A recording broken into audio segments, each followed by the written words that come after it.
నమస్కారం. బీఆర్‌కే భక్తి ప్రేక్షకులందరికీ స్వాగతం. నేను మానస. ఈరోజు మనతో పాటు ఉన్నారు ప్రముఖ ఆధ్యాత్మికవేత్త, జ్యోతిష్య పండితులు, జ్యోతిష్య శిక్షణా నిపుణులు బ్రహ్మశ్రీ నానాజీ పట్నాయక్ గారు గురువుగారు ఉన్నారు. గురువుగారిని అడిగి మరికొన్ని విషయాలు తెలుసుకుందాం. నమస్కారం గురువుగారు. శ్రీమాత్రే నమః.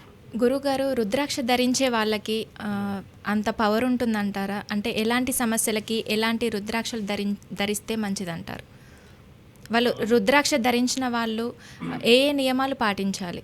దాని గురించి తెలియజేయండి. చాలా మంచి ప్రశ్న వేశారమ్మా మీరు. ఎందుకంటే రుద్రాక్షకి అయితే మొట్టమొదటిగా పవర్ ఉంది. ఎందుకంటే చెప్తాను చూడండి. కేవలం అది ఒక కాయ అనుకుంటే మనకి అది కాయలాగా అనిపిస్తుంది, కానీ అది ఒరిజినల్లా డూప్లికేటా తెలుసుకోవాలి ఫస్ట్. ఒరిజినల్ రుద్రాక్షకి ఏంటంటే మనం 2 కాయిన్స్ మధ్యన పెడితే తిరుగుతుంది యాక్చువల్గా. Point number 1. రెండవది డూప్లికేట్ తయారు చేస్తారు, అవి తిరగవు. అలాగే రుద్రాక్ష మనం దానికి శక్తిని చేకూర్చి వేసుకునే పద్ధతి ఒకటి ఉంటుంది, నార్మల్గా ధరిస్తారు. మీరు ఎప్పుడైతే దానికి ఆ రుద్రాక్షకి మీ నక్షత్రాన్ని బట్టి, మీకు ఉండేటువంటి సమస్యని బట్టి, ఎన్ని ముఖాలు రుద్రాక్ష వేసుకోవాలనే దాన్ని బట్టి వేసుకుంటే కూడా అదొక రకమైన ఫలితం ఇస్తుంది. అయితే ఇక్కడ ఏంటంటే మీకున్న సమస్యకి మీరు పూర్వజన్మలో చేసిన కర్మ ఉంటుంది. మెయిన్గా మీకు ఊరికనే సమస్య రాదు. మీరు పూర్వజన్మలో ఏదో కర్మ చేశారు, సరైన భర్త రాలేదు, భార్య రాలేదంటే పూర్వజన్మలో మంచి భార్య భర్త ఉన్నా కూడా వాళ్ళని హింసించారు, ఇబ్బంది పెట్టారు. అందుకని మీకు ఈ కర్మ ఈ జీవితంలో ఇబ్బంది పడుతున్నారు. సంతానం విషయం కానివ్వండి, ఫైనాన్స్ కానివ్వండి, అప్పులు కానివ్వండి, ఏవైనా కానీ. అయితే ఇక్కడ మీరు అర్థం చేసుకోవాల్సిన విషయం ఏంటంటే రుద్రాక్ష ధారణ 2 రకాలుగా ఉంటుంది. ఒకటి నార్మల్గా రుద్రాక్ష షాప్కి వెళ్తారు, కొనుక్కొని వేసేసుకుంటారు. ఏదైనా కొన్ని సమయాల్లో తీసేసి పక్కన పెట్టేస్తూ ఉంటారు. కానీ శాస్త్రం ఏం చెప్తుందంటే మీరు గనక దాన్ని సరిగ్గా పూజాది కార్యక్రమాలు చేసుకొని మీరు గనక ధరించగలిగితే రుద్రాక్షని 100% అది మంచి ఫలితాలు ఇస్తుంది. ఒకసారి ధరిస్తే ఇంకా తీయాల్సిన అవసరం కూడా ఉండదు. అలా ధరించినప్పుడు దానికి ఒక సమయంలో, పర్టికులర్ సమయంలో మీరు కనుక ధరించి అక్కడి నుంచి ధర్మబద్ధంగా మీ పని మీరు చేసుకోగలిగితే 100% మీకు రిజల్ట్ ఇస్తుంది. మీరు ఏదైతే అనుకుంటారో సంకల్పం అది నెరవేరుతుంది. అంటే అప్పుడు ఏమిటి, మీరు కంప్లీట్గా భగవంతుని మీద భారం వేసుకుంటూ మీరు ముందుకు వెళ్ళాలి. ఇక రుద్రాక్ష ధరించిన వాళ్ళు కొంతమంది నాన్ వెజిటేరియన్ తినకూడదు అంటారు, రుద్రాక్ష ఉండగా భార్యతో కలవకూడదు అంటారు. ఇట్లాంటివి చాలా ఉన్నాయి. మరి కొన్ని మనకి శాస్త్రాల్లో ఒకసారి రుద్రాక్ష ధరిస్తే జీవితాంతం అలాగే ఉంచాలని చెప్తుంది శాస్త్రం. అదేవిధంగా అదే రుద్రాక్షని పిల్లలు కూడా ధరించవచ్చు తదనంతరం, తప్పులేదు. ఇంకొంతమంది ఏం చెప్తారంటే రుద్రాక్ష అంటే కొంతమంది అని కాదు, శాస్త్రాల్లో ఉన్నది ఏమిటంటే రుద్రాక్ష ధరించిన తర్వాత అతను మొసలైపోయాడు, అతనితో పాటు ఆ రుద్రాక్షలాగా శరీరం మీద అలాగే ఉంచి కాల్చేయడం కూడా మంచిదని చెప్తారు. అతనికి మోక్షాన్ని ఇస్తుందని రకరకాలు ఉన్నాయి శాస్త్రాలు. అయితే ఇక్కడ ఒకటేంటంటే మీరు ఏది ధరిస్తున్నా కానీ ఒకటి బాగా గుర్తుపెట్టుకోండి, అధర్మంగా మీరు ఉన్నంతసేపు మీకు ఎప్పుడూ ఏదో ఒక ఇబ్బంది వస్తూనే ఉంటుంది, ఏదో కారణం చేత వస్తుంది. ధర్మంగా ఉన్నంతసేపు మీకు ఏదైనా ఒక ఇబ్బంది వచ్చినా సరే మీకు తెలియకుండా ఒక కాన్ఫిడెంట్ ఉంటుంది లోపల. పొద్దున ఒక కాల్ మాట్లాడా, ఆ అబ్బాయి చెప్పిన మాట విని నాకు చాలా హ్యాపీ అనిపించింది. ఏంటంటే ఒకటే అన్నాడు అబ్బాయి, సార్ నాకు బ్యాక్ డోర్ నుంచి వెళ్ళే ఛాన్సెస్ చాలా వచ్చాయి, డబ్బులు కడతాయి, కానీ లోపల నాకు గిల్ట్ ఉంటుందిగా. బ్యాక్ డోర్ నుంచి వెళ్ళకుండా మామూలు జాబ్ అయితే 30,000కి నాకు వస్తుంది శాలరీ, కానీ బ్యాక్ డోర్ నుంచి నేను సాఫ్ట్వేర్లో వెళ్తే 60,000-70,000 వస్తుంది, కానీ నాకు ఏవో గిల్ట్ ఉంటుంది కదా అన్నాడు. నిజంగా నాకు హ్యాట్స్ ఆఫ్ అన్నాను ఒకటే సార్, నిజంగా గ్రేట్ బాబు, నీకు ఈ ఆలోచన ఉండాలి, ఇలాగే ఉండాలి అందరూ అన్నాను నేను. అంటే ఏమిటంటే నీకు లోపల ఎక్కడో మిస్టేక్ చేస్తున్నామని ఉంటుంది కదా, అది నేను ఫస్ట్ ముందుకు వెళ్ళనివ్వదు. అవును. కాబట్టి ఏంటంటే వీలైనంత మట్టుకు అంటే 100% ధర్మంగానే ఉండాలి.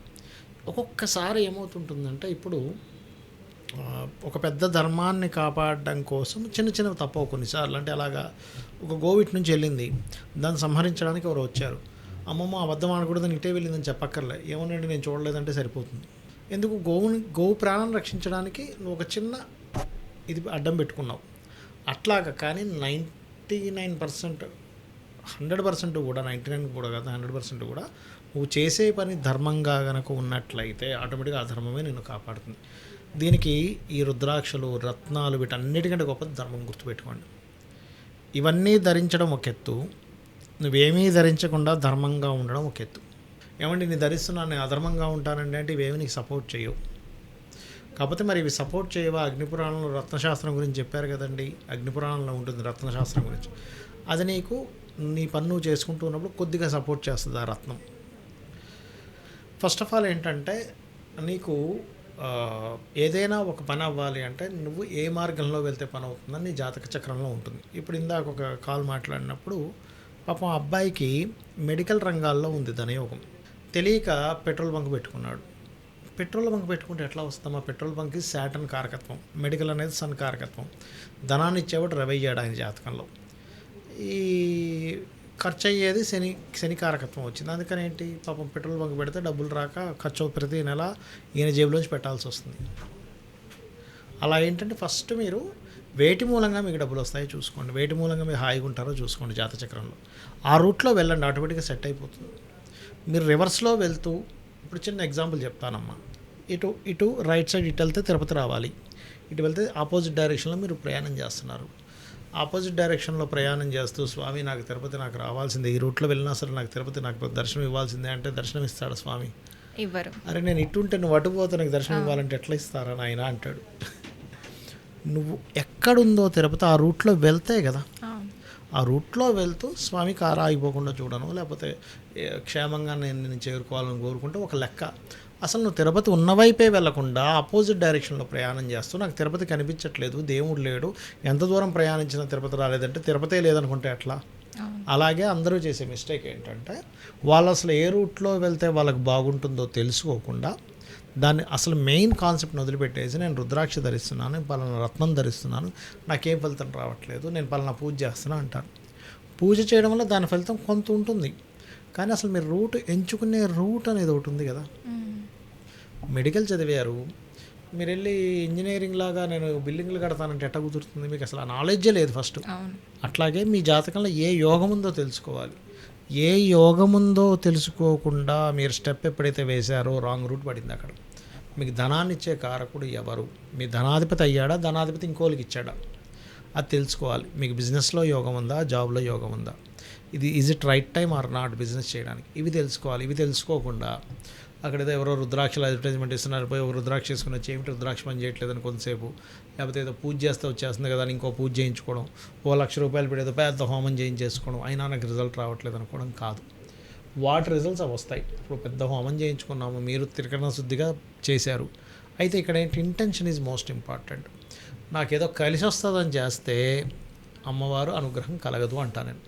ఎందుకంటే భగవద్గీతలో చాలా స్పష్టంగా స్వామివారు చెప్పారు, ఫలమైనను పత్రమైనను పుష్పమైనను ఉదకమైనను ఫలాపేక్ష రహితంగా ఎవరైతే నాకు సమర్పిస్తున్నారో వాటిని నేను స్వీకరిస్తున్నాను అన్నాడు.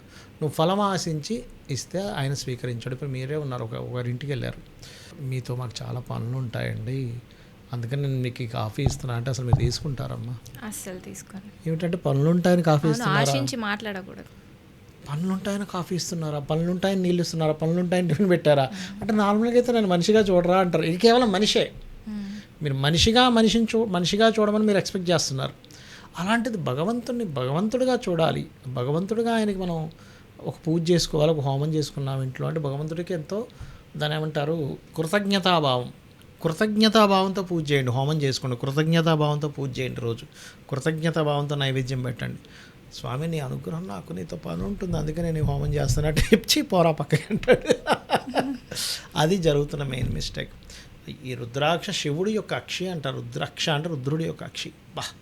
శివుడి యొక్క అక్షి ఆ కన్నీటి చొక్కబడ్డం వల్ల ఇది ఇలా వచ్చింది. అవి ఎంత అదృష్టమైతే నేను ధరిస్తున్నాను భావంతో ధరించండి. నా మెడలో అతని యొక్క అక్షి ఉందని భావంతో ధరించండి, ఆటోమేటిక్గా ఫలితం ఇస్తుంది. ఇది ధరించాను ఏమిటి ఈరోజు స్టార్ట్ అయింది, ఇవాళ ఏమిటి ఇంకేమి ఇవాళ ఏం జరగట్లేదే, వింతలు విడ్డూరాలు అనుకుంటూ ధరించకండి అంటున్నాను. అది ధరించినప్పుడు నిజంగా నేను చిన్నప్పుడు వేసుకున్నాను, అది ధరించినప్పుడు మనకు పాజిటివ్ ఫీలింగ్ వస్తుందమ్మా. మీకు ఎందుకమ్మా సైంటిఫిక్గా ఎవరికైనా బీపీ ఉంది, రుద్రాక్ష ధరించక ముందు చెక్ చేసుకోండి. రుద్రాక్ష ధరించిన తర్వాత కొన్ని రోజుల తర్వాత చెక్ చేయండి, లెవెల్స్లో చేంజ్ వస్తుంది. అది మన బాడీకి ఎప్పుడైతే టచ్ అవుతుందో అది మన బాడీని చాలా కంట్రోల్ చేస్తుంది.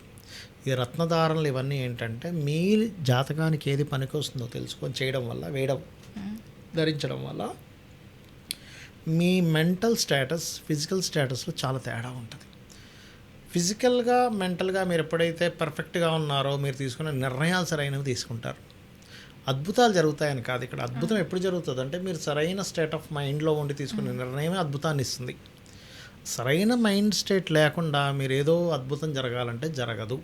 ఇవన్నీ ఇచ్చేది ఏమిటంటే సరైన మెంటల్ స్టేటస్ని మీకు ఇస్తుంది. అంతేగాని ఈ రుద్రాక్ష ధరించగానే మీరు కోట్లు సంపాదిస్తారు, ఈ రత్నం పెట్టుకోగానే 1000 కోట్లు వచ్చేస్తుంది అనేవి నమ్మకండి అంటాను. మీ మైండ్ సెట్ చేస్తాయి అంతే ఇవి. ఓకే. మిగిలిందంతా మీరు పని చేయాలి అక్కడ. క్షీరసాగర మదనం కూడా దేవతలు రాక్షసులు కలిసి పనిచేశారు అమృతం రావడానికి. వాళ్ళేమి ఇట్లా కూర్చోగానే రాలే, అంతే కదా. అవునవును. అది